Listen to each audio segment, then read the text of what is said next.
Assalamualaikum warahmatullahi wabarakatuh. Terima kasih kepada DJ Anggun untuk bertugas untuk pagi ini.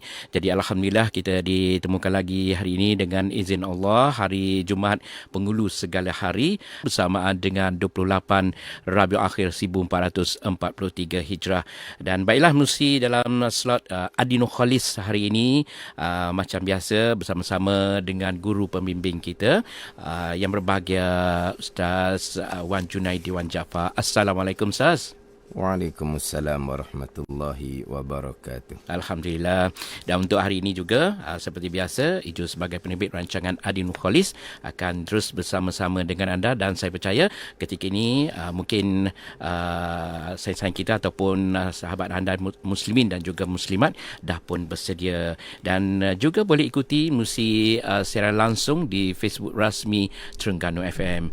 Dan insyaAllah pada minggu ini, minggu yang ataupun slot yang ke-25, Ustaz akan membicarakan tentang percakapan bersandarkan apa yang berlaku kepada asbab zahir.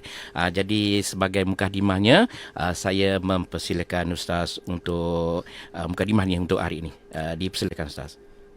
Allahumma salli ala Sayyidina Muhammad wa ala ali Sayyidina Muhammad. Assalamualaikum warahmatullahi wabarakatuh. Waalaikumsalam warahmatullahi. Alhamdulillahi rabbil alamin. Wassalatu wassalamu ala sayyidil mursalin wa ala alihi wa sahbihi ajma'in. Rabbi syarah li sadri wa yassir li amri wahlul 'uqdatam min lisani yafqahu qawli. Subhanaka la ilma lana illa ma 'allamtana innaka antal alimul hakim. Wala hawla wala quwwata illa billahil aliyyil azim. Terima kasih kepada Ijo dan kepada sidang pendengar slot Ad-Dinul Khalis. Mudah-mudahan kesemua kita dikurniakan oleh Allah Subhanahu Wa Taala dengan agama yang sebenar, agama yang suci, dengan akidah yang suci, yakni akidah Ahli Sunnah wal Jamaah, dengan ibadah yang sebenar-benarnya yang berlandaskan kepada ilmu, dan dengan kuasa hati yang suci, beribadah semata-mata kerana Allah Subhanahu Wa Taala. Amin. Jadi insya-Allah untuk slot yang ke-25 pada pembicaraan rukun iman yang ke-6, sekalian perkara yang berlaku datang daripada qada, yakni ketentuan Allah yang bersifat dengan iradah, dan datang daripada qadar, yakni perbuatan Allah Subhanahu Wa Taala yang bersifat dengan kudrah. Sama ada perkara baik, iman dan ta'ah, datang dari qada dan qadar Allah. Sama ada perkara yang jahat, kufur dan maksiat, datang daripada qada dan qadar Allah Subhanahu Wa Taala. Tidak ada satu perkara pun yang berlaku, sama ada di bumi, di langit, di dunia, di akhirah, walaupun sebesarah, melainkan kesemuanya datang daripada qada dan qadar Allah Subhanahu Wa Taala, rukun iman yang ke-6. Kemudian saya nak pergi kepada percakapan kita yang kita duk cakap harian ni. Kita menyandarkan, meletakkan apa-apa yang berlaku kepada asbab zahir, tidak menyandarkan kepada hakikinya qada dan qadar Allah Subhanahu Wa Taala. Sebagai contoh hak semasa sekarang. Contoh hak semasa sekarangnya, COVID dan vaksin sekarang lah. Apabila terkena penyakit COVID, maka akan timbul bagai-bagai simptom dia. Ada hak ringan, ada hak biasa, hak pertengahan, dan ada yang hak kritikal, yang ada yang bawa kepada mati. Berpunca daripada kena penyakit COVID. Sampai ke mati kawan ni kerana kena penyakit COVID. Walhal rukun iman yang ke-6, pegangan kitanya sekalian yang berlaku adalah datang daripada qada dan qadar Allah Subhanahu wa taala. Kemudian dengan izin Allah Subhanahu wa taala yang zahirnya datang daripada kajian manusia, tetapi hakikinya kesemua tu datang dari qada dan qadar Allah, terhasillah waxing. Bila terhasil waxing, maka sandar pula ketahanan diri kepada waxing pula. Walhal ketahanan diri itu datang dari qada dan qadar Allah Subhanahu wa taala. Jadi macam mana pula dengan percakapan sandar kepada asbab zahir. Asbab zahir mudarat kerana waxing. Asbab zahir manfaat kerana waxing. Asbab zahir mudarat kerana COVID. Asbab zahir manfaat kerana waxing. Sandar seumpama tu. Walhal pegangan kita sekalian berlaku qada dan qadar Allah Subhanahu wa taala. Ni sidang pendengar kena ambil faham molek lah. Hak bab pegangan, bab rukun iman yang keenam, sudah panjang dah kita bicara. Yang mana jelas sekaliannya datang daripada qada dan qadar Allah. Hak timbul, hak percakapan tadi. Percakapan tu saya datangkan contoh percakapan hak biasalah. Hak realiti sekarang. Hak harian kita bercakap makan nasi maka kenyang. Minum air maka hilang dahaga. Kalaulah kita panah, kita pasang aircon, pasang kipas, jadi sejuk. Kalau panah molek, matahari terik molek, kalau jemur jadi kering. Tu contoh banyak lagi lah. Kalau sakit kepala, telan Panadol, maka hilang sakit kepala. Tu panggil percakapan sandar kepada asbab. Walau hakikinya kenyang ke, hilang dahaga ke, jadi sejuk ke, jadi kering ke pakaian kita jemur, hilang pening kepala, sekalian qada dan qadar Allah Subhanahu wa taala. Jadi percakapan sandar kepada asbab tadi, hak tu tak ada salah pun. Tak ada salah. Itu dipanggil percakapan bukan isnad hakiki. Isnad bukan sandar hakiki sebenar-benar. Isnad hakiki, sandar sebenar-benarnya qada dan qadar Allah. Hak sandar pada asbab dipanggil isnad majazi. Isnad majazi. Jadi perkataan ni sidang pendengar biar reti sebutlah. Bunyi arak sikit. Kamu ni berpegang qada dan qadar. Kenapa kamu sandar kepada COVID, vaksinasi, air contohnya. Itu isnad majazi. Isnad ni sandar kepada asbab zahir. Majazi ni sementara, pinjaman. Hakiki sebenar-benar qada dan qadar Allah Subhanahu wa taala. Jadi macam mana kita kata hak dia bercakap sandar kepada COVID, vaksinasi, air ni hanya isnad majazi, bukan isnad hakiki, bukan itu sebenar-benarnya.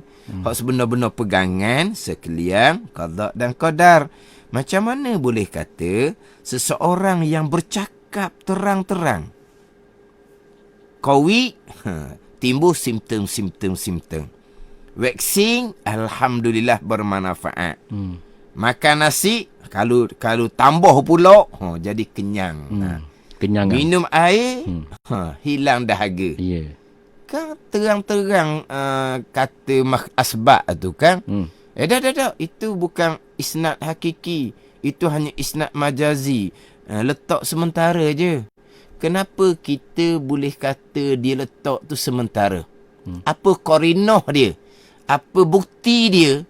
Yang dia bercakap di lidah tu, COVID, vaksinasi, air tu bukan pegangan. Qarinah dianya, dia orang Islam yang beriman. Tapi kalau dia tu orang kafir, Dia bercakap qawi, dia bercakap waxing, dia bercakap nasi, dia bercakap air. Sama macam kita orang Islam yang beriman bercakap. Tapi dia orang kafir bercakap. Itulah pegangan dianya. Kita nak kata, dok, dia berpegang bukan qawi, bukan waxing, bukan nasi, bukan air. Dok. Isnad majazi letak sementara. Mana qarinah? Mana tandaan nak kata dia tu cakap isnad majazi? Tak ada sebab dia orang kafir. Ada pun bercakap dengan percakapan yang sama, sandar pada asbab keluar daripada mulut orang Islam yang beriman. Itulah qarinah yang menyatakan bahawa percakapan orang Islam tadi ni hanya percakapan isnad majazi. Bukan hakiki dia qawi, waxing, nasi ataupun air yang bekas. Sebab orang Islam yang beriman tetap dah rukun iman yang ke-6, sekalian yang berlaku qada dan qadar. Jadi hak dia cakap isnad majazi, sandar pada asbab zahir. Sebab apa? Sebab al-lughah tudau ala zahir. Al-lughah tu benar ala zahir. Kita dah cakap ni kita sandar zahir. Zahir mari daripada qawi waxing, kita sandar pada qawi waxing. Mari daripada makan, mari daripada minum air, kita sandar pada makan minum air. Itu dari segi percakapan sahaja. Tapi kenapa kata percakapan saja tak sampai di pegangan? Sebab dia orang Islam yang beriman. Itu qarinah dia yang menjadikan bahawa yang orang Islam ni bercakap sandar pada asbab bukan isnad hakiki, isnad majazi. Sandar sementara pada asbab zahir, pegangan tetap dah. Ni kena ambil faham molek ni. Sebab saya memang apabila saya membicarakan berkaitan dengan qada dan qadar, sekalian qada dan qadar, saya tidak lupa kepada peringatan berkaitan dengan percakapan isnad majazi. Saya tak lupa. Maknanya kalau saya sebut mengajar sekalian qada qadar, saya akan sambung kepada adapun yang orang Islam yang beriman bercakap sandar kepada asbab zahir, itu hanyalah isnad majazi. Memang saya sentiasa beri peringatan seumpama tu. Sebab dahulu-dahulu di tempat kita ni timbul salah pengajaran. Salah pengajaran ni salah berat sangat. Salah berat sangat. Sebab apa? Sebab mengkafirkan orang Islam yang hanya bercakap asbab. Mengkafirkan orang Islam yang hanya bercakap asbab yang tak salah pun. Siapa yang mengajar seumpama tu? Orang mengajar yang tidak belajar, hanya membaca sendiri. Ni timbul seumpama ni. Faham tak ni? Lepas tu saya peringat sokmo. Sebab dahulu-dahulu saya biasa dengar sangat. Dan bila saya mengajar bab qada dan qadar, dan saya sambung kepada percakapan asbab, itu hanya isnad majazi, adalah orang-orang yang mengaji-mengaji ni. Orang dengar-dengar lama ni. Ustaz, saya dahulu mengaji, guru saya ajar, cakap asbab je, guru saya kata kafir lah dah. Sebab apa kafir? Sebab dia bercakap, bererti itulah pegangan. Bercakap, qawi, timbul simptom-simptom, waxing, jadi manfaat-manfaat, makan nasi, jadi kenyang, minum air, jadi hilang dahaga, pastilah hak dia bercakap, itulah pegangan. Ni salah sangat ajaran yang seumpama tu daripada guru yang tidak belajar. Dia ambil huraiannya di mana? Huraian dia dalam kitab. Huraian dalam kitab tak salah. Cuma hak dalam kitab tak salah, huraian dia salah. Dalam kitab yang kita bicara dah dahulunya, barang siapa yang berpegang, berakidah, berpegang di hati, sesuatu berlaku secara tabi'i. Kita bicara dah dahulu, secara semula jadi. Kalau berpegang ada sesuatu berlaku secara tabi'i, secara semula jadi, Nasi mengenyangkan secara semula jadi. Air menghilangkan dahaga secara semula jadi. Tidak berkait dengan kudrah dan iradah Allah Subhanahu wa taala. Berpegang seumpama tu kafir ijma' ulama yang kita bicara dahulu. Itu dalam kitab. Barang siapa berpegang sesuatu berlaku secara tabi'i semula jadi. Nasi lah secara semula jadi mengenyangkan, air secara semula jadi menghilangkan dahaga, pisau secara semula jadi memutuskan, api secara semula jadi menghanguskan. Maka pegangan tersebut kafir ijma' ulama. Itu kitab. Sekarang huraian daripada ajaran yang salah ni. Apabila dia berpegang yang berlaku tu secara tabi'i semula jadi, keluar di mulut. Itulah hak mari daripada dalam. Jadi berpegang ni hati masing-masing. Tak tahu. Tahu macam mana dia berpegang berlaku secara tabi'i semula jadi, keluar di mulut. Makan nasi kenyang, minum air hilang dahaga, pisau tajam molek mudah nak kerat, api kuat sangat sekejap je licin, kena bakar, terbakar di api. Dituang mulut, cakap pula sukarela dengan pilihan sendiri, bukan telatah-telatah, bukan. Maka itulah pegangan. Ni hak ajaran salah. Dan kita barang siapa berpegang. Benda ni berlaku secara tabi'i semula jadi, maka pegangan tu kafir. Betul lah kitabnya. Dihura salah, bila keluar mulut, itulah pegangan. Dia kata begitu. Jadi kafir lah bila bercakap sandar kepada umpama nasi, air, pisau, api. Ni.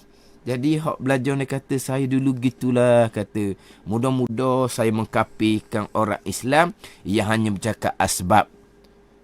Itu salah pengajian sangat-sangat. Mengkafir pula orang Islam yang beriman. Man kafara mu'minan faqad kafar. Sesiapa yang mengkafirkan orang mukmin yang tidak kafir, kafir itu akan balik kepada yang mengkafirkan. Waliyazabillah. Pandai ni. Sekarang ni dia salah pengajian. Orang Islam saudara dianya hanya bercakap sandar pada asbab. Dia mengaji dengan guru yang sangat salah ajarannya. Maka kamu makan kenyang, minum air hilang dahaga, kafir kamu. Yang dikafirkan tu tidak kafir, dia hanya cakap asbab. Jadi bila dia mengkafirkan orang mukmin yang tidak kafir, siapa yang kafir? Yang mengkafirkan saudaranya akan jatuh hukum kafir. Dah berat apa lagi ni? Faham tak ni?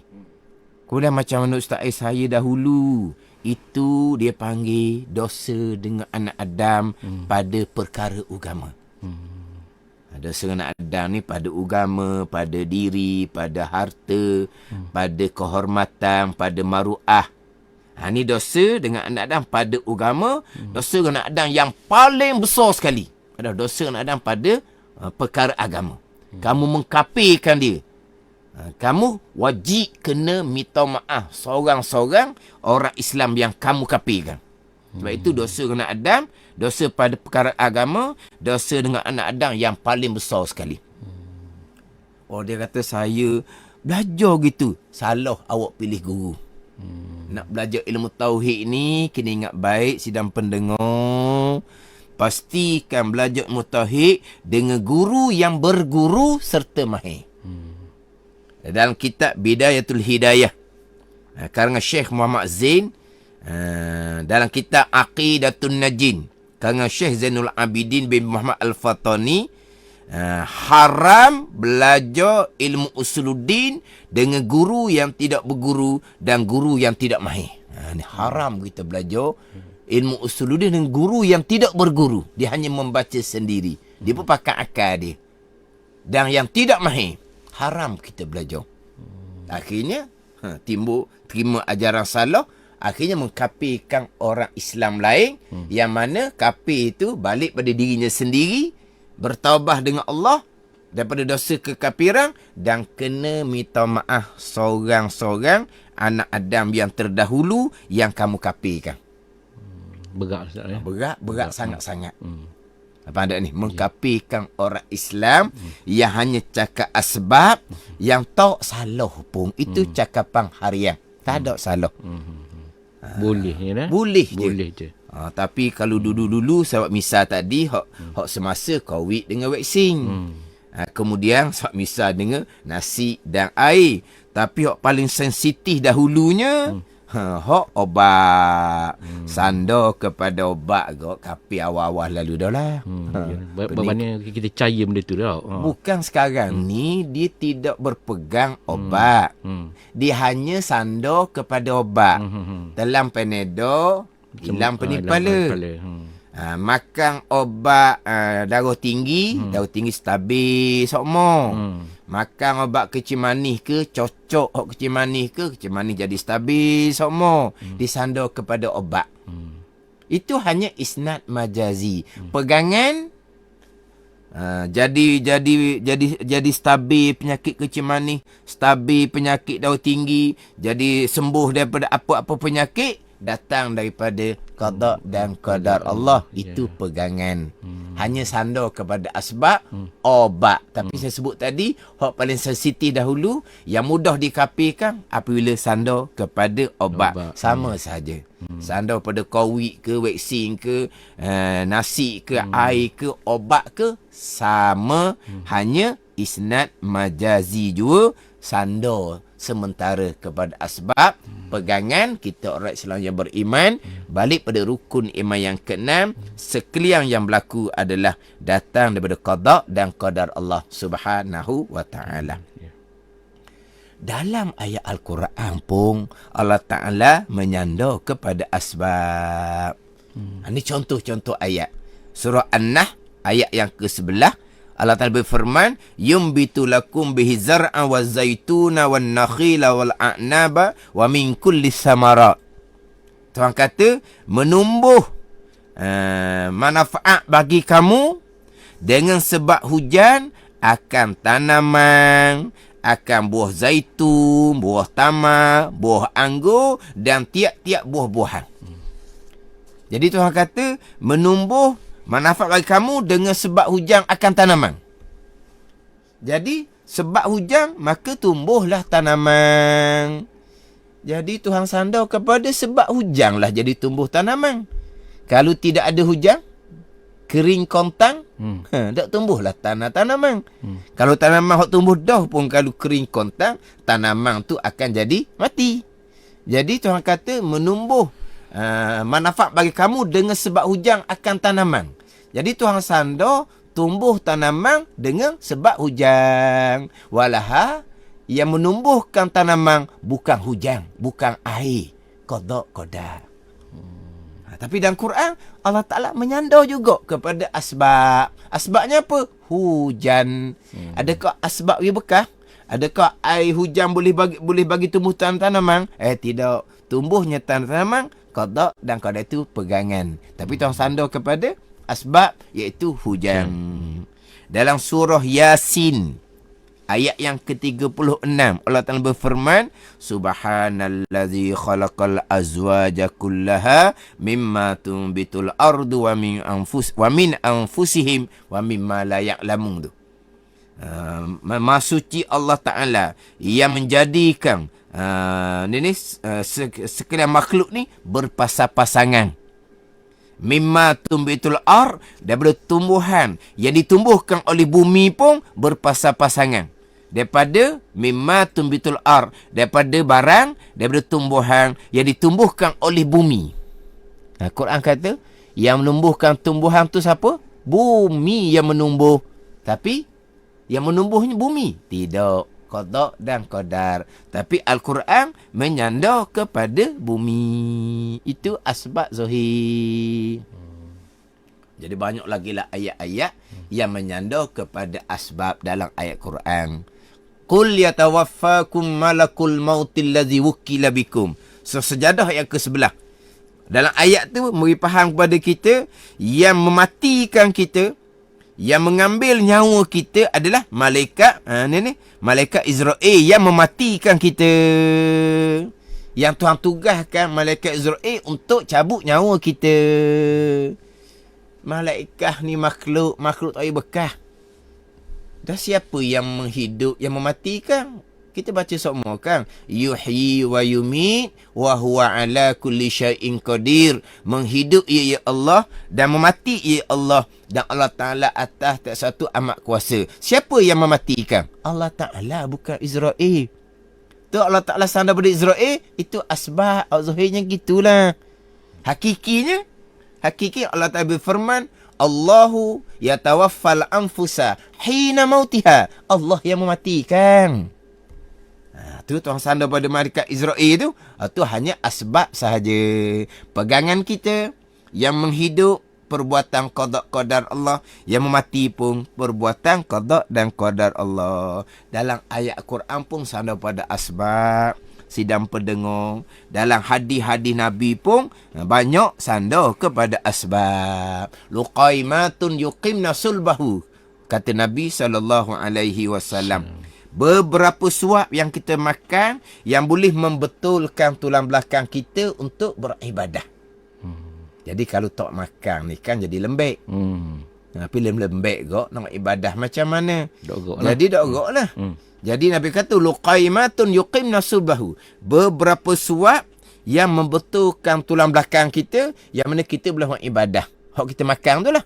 Beberapa suap tu. Adakah beberapa suap yang kita makan boleh membetulkan tulang belakang? Tidak. Betul tulang belakang bertenaga qada dan qadar. Bukan beberapa suap tu bekah. Tapi Nabi kata beberapa suap itulah yang membetulkan tulang belakang. Itu hanya sandar kepada asbab. Kama ta'kuluna hatab. Seperti memakan oleh api akan kayu api yang kering. Jadi api makan kayu api yang kering. Tak. Qada qadar. Kama yumbitul ma'ul bagla. Seperti menumbuh oleh air akan sayur-sayuran. Nabi kata. Air boleh menumbuhkan sayur-sayuran. Itu hanya Nabi sandar kepada asbab. Tak ada salah apa pun. Nabi pun sandar kepada asbab. Aslu kulli da'in al-baradah. Wa aslu kulli dawa'in al-himyah. Nabi kata. Punca penyakit, banyak makan. Dan punca tiap-tiap penawar adalah pantang. Jadi punca sekian penyakit ni banyak makanlah punca dia. Dan punca asal bagi tiap-tiap penawar obat pantang lah. Kalau pantang barulah jadi insya-Allah sembuh. Tapi banyak makan ke, pantang ke, asbab. Yang jadi penyakit qada dan qadar, yang jadi penawar sembuh qada dan qadar. Tapi Nabi sandar kepada asbab. Kalau nak cerita bab hadis-hadis Nabi sandar pada asbab ni banyak. Tak ada salah apa pun sandar kepada asbab. Tiba-tiba sandar pada asbab dikapikan. Salah sangat pengajian. Saya ada sebut dah dahulu. Di slot yang ke-20. Cerita berkaitan dengan sekalian yang berlaku adalah qada dan qadar. Tidak ada perkara yang berlaku secara tabii semula jadi. Jadi saya sentuh dahulunya. Dan memang saya sudah berulang kali juga sentuh berkaitan bercakap asbab ni. Cuma slot yang ke-25 ni saya kira saya nak fokus sikit lagi biar panjang. Tapi sebelum tu macam saya sebut tadilah, saya mengajar bab qada dan qadar, pegangan. Saya akan tak lupa. Pegangan tetap qada dan qadar. Yang kita duk bercakap tu cakap asbab, tak ada salah. Siapa ingat semua? Sebab apa salah pengajian tu lah? Mengkapikan orang yang hanya bercakap asbab yang tak salah pun. Lepas tu anak murid ni pun kapi orang lah. Kapi orang Islam yang beriman, kapi balik pada diri sendiri. Jadi saya masa slot 20 tu bicara bab macam mana dengan orang belajar kelas sains. Tak ada sebut Allah pun, sains dia lah. Asbab. Pegangan tetap dah qada dan qadar. Orang belajar kelas masakan. gula garang, dia punya kandungan-kandungan tu lah. Jadi sedap jadi apa? Padahal hakikinya qada dan qadar. Itu cakap sebab tak ada salah pun. Orang yang terbabit dengan pertanian, bubuh benih ni, bubuh baja ni, kemudian bubuh racun untuk mematikan bagian-bagian ni. Mana? Tak ada sebut pun qada qadar.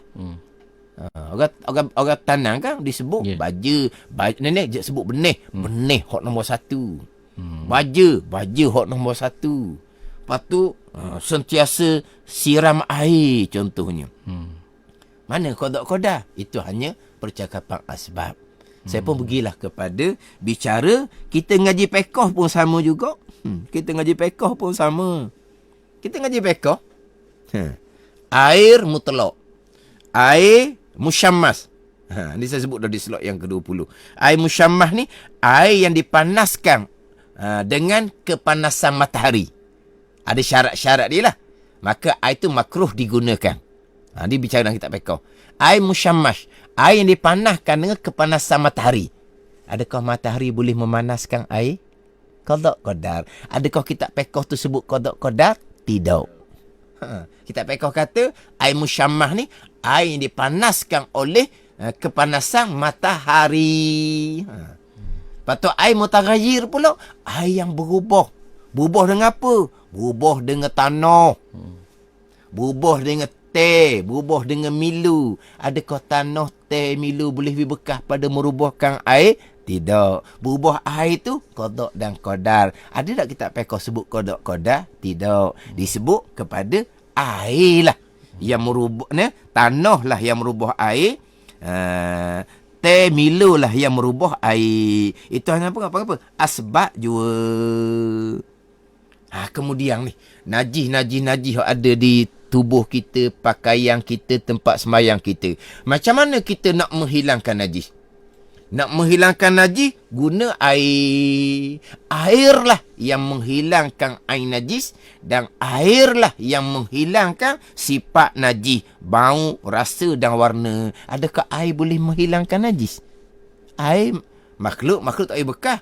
Hilang najis, hilang sifat najis, qada dan qadar. Kitab fiqh tak sebut qada qadar, kitab fiqh sebut air. Itu isnad majazi, tak ada salah. Bukan kata ilmu sains tak sama pada qada dan qadar. Bukan kata kelas masakan, kelas pertanian tak sama pada qada dan qadar. Kelas fiqh pun tak sama pada qada dan qadar. Sama pada asbab, sama kepada air. Nak menghilangkan najis ni kena samok. Mana? Kulit bangkai hok najis. Nak menghilangkan, nak menyucikan kulit bangkai najis, kena samok. Samok dengan sesuatu yang tajam. Kalau dahulu menggunakan tahi burung merpati. Sekarang ni nak menghilangkan, nak menyucikan kulit bangkai yang najis ni menggunakan asid. Asid tu boleh menghilangkan lemuk-lemuk di kulit bangkai. Maka kulit bangkai pun jadi suci dengan kita samok menggunakan asid. Dalam kitab fiqh. Tapi kitab fiqh disebut menggunakan tahi burung merpati contohnya. Tapi adakah tahi burung merpati asid ke boleh menghilangkan lemuk-lemuk di kulit bangkai? Tidak. Qada qadar. Tapi kitab fiqh tak sebut qada qadar. Najis ni, tuak yang masam ni, berubah menjadi cuka dengan sendiri. Cuka jadi suci, kitab fiqh. Walaha tuak masam bertukar menjadi cuka nira, qada qadar, bukan jadi sendiri. Tapi kitab fiqh tak kata qada qadar. Kata jadi cuka nira dengan sendiri. Kalau berpegang jadi cuka nira dengan sendiri yang tidak berkait dengan kudrah dan iradah Allah, kafir ijma' ulama' tu pegangan tu. Tapi kitab fiqh tak sebut pun qada qadar. Tuak yang masam bertukar menjadi cuka nira dengan sendiri, maka cuka nira tu hukum suci. Kita nak istinja. Kita nak istinja ni guna air untuk menghilangkan najis. Ataupun guna batu. Ataupun guna benda-benda yang kasar untuk menghilangkan najis. Guna tisu ke? Adakah batu, tisu boleh menghilangkan najis? Qada qadar. Kita nak bersugi. Kita nak bersugi. Itu sunnah Nabi SAW. Yang afdalnya kita menggunakan kayu arak, kayu sugi. Tapi kita boleh bersugi dengan sesuatu yang kasar. Contohnya berus gigi. Berus gigi benda yang kasar, yang boleh menghilangkan kotoran di gigi kita. Maka bersugi kita dengan menggunakan benda yang kasar, maka kita sudah melakukan sunnah Nabi sallallahu alaihi wasallam. Tapi adakah benda kasar tu boleh menyucikan gigi kita? Tidak. Suci gigi kita kesemuanya adalah datang daripada qada dan qadar Allah Subhanahu wa taala. Tapi kita pekoh sebut dak qada qadar? Tidak. Bersugi dengan benda yang kasar yang boleh menghilangkan kotoran di gigi. Itu hanya dipanggil isnad majazi. Dalam kitab, mana-mana kitab pun sama je. Banyak sanda isnad majazi. Ini contoh-contoh. Kita ada masa nak habis masa dah kita ni. Kemudian insyaAllah di slot akan datang, saya nak sentuh pula berkaitan dengan kita berpegang sekalian qada dan qadar, tetapi di hati kita tak rasa, tak ingat, tak hadir pun qada dan qadar. Di hati kita rasa ingat hadirnya asbab. Tu bab lain pula tu. InsyaAllah saya akan bicara di slot akan datang. Cuma satu lagi saya nak tambah contoh. Dalam kitab tasawuf, dia buat pembandingan seperti racun yang membunuh. Adakah racun boleh membunuh? Yang mematikan qada dan qadar, bukan racun. Tapi dalam kitab tasawuf, dalam kitab Minhajul Abidin, makan makanan yang haram seperti racun yang membunuh. Mana apa? Makanan haram tu akan membunuh agama kita. Dan kita makan benda haram. Jadi makan benda haram ni merosakkan agama kita seperti racun yang membunuh. Tapi dia kata racun membunuh. Racun tak boleh bekah. Dan kita hikam syarah Tauqul Bulaman ni, orang yang bersahabah dengan ahli dunia. Dia bukan ahli dunia. Dia berkawan dengan ahli dunia seperti racun yang membunuh. Bila kita berkawan dengan ahli dunia, kita akhirnya akan terpalit juga dengan dunia. Buat bandingan seperti racun yang membunuh. Hakikinya hidup mati qada qadar. Racun tidak boleh berbekah, racun tidak boleh mematikan, racun tidak boleh membunuh. Sebut racun membunuh hanya isnad majazi sahaja. Jadi jelas nyatalah bagi kitanya pegangan, tetap pegangan sekalian qada dan qadar. Cakapan hanya sandar kepada asbab zahir dipanggil sandar sementara isnad majazi. Sebab kita orang Islam yang beriman, pastilah pegangan kita tak lari dah. Kejap dah pegangan kitanya. Yang berlaku kesemuanya datang daripada qada dan qadar Allah Subhanahu wa taala. Sandar pada COVID ke, sandar pada vaksin ke, hanya sandar kepada asbab. Pegangan kita yang berlaku kesemuanya datang dari qada dan qadar Allah. Saya ulang-ulang COVID vaksin tu sebab itu isu semasa. Sebab ada orang yang mensyirikkan seseorang yang menyandarkan mudarat kepada COVID, mensyirikkan seseorang yang menyandarkan manfaat kepada vaksin. Sebab hakikinya yang bagi mudarat Allah Ta'ala yang sifat kudrah, yang bagi manfaat Allah Ta'ala yang bersifat kudrah. Makhluk tak bekah sama sekali. Itu pegangan kita. Sekalian yang berlaku datang dari qada dan qadar Allah Subhanahu wa Ta'ala. Jadi mudah-mudahan kita diberi pemahaman yang kejap, yang jelas dengan akidah yang sebenar, akidah yang suci, akidah ahli sunnah wal jamaah. Tuhan melindungi diri kita dan keluarga kita daripada akidah yang terpesong. Wallahu a'lam. Baiklah, itu tadi perkongsian pada minggu ini yang membicarakan, Ustaz baru saja membicarakan tentang percakapan bersandarkan apa yang berlaku pada asbab zahir. Jadi semoga apa yang diperkatakan untuk hari ini, moga-moga sidang pendengar akan faham, dan kalau boleh, kalau masih lagi tidak faham, boleh ikuti semula di Facebook rasmi kami di Terengganu FM. Baiklah, untuk sebagai mengakhiri rancangan kita untuk hari ini, saya mempersilakan Ustaz untuk mengamirkan doa.